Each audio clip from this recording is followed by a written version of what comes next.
Pre žiakov a zamestnancov našej školy si žiaci pripravili ochutnávky zdravých jedál.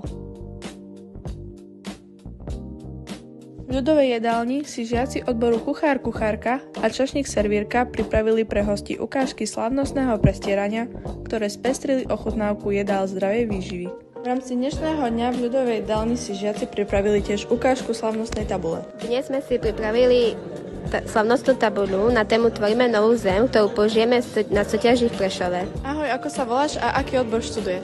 Ja som Gabriela Kertusová a študujem odbor čašník-servírka. A čo ste si dnes pre nás pripravili? Dnes sme si pripravili.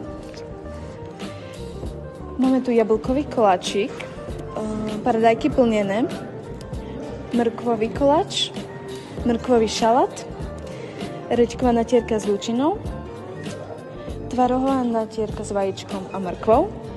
Potom tu máme ako nápoje jablko, mango a banán, jablko, červená repa a banán, jablko a červená repa. Potom perníky tu máme a vajíčka plnené syrom a rôzne tuniakové natierky a ovocný šalát. Aké jedlo malo u vás najväčší úspech? Podľa mňa jablkový a mrkvový koláč.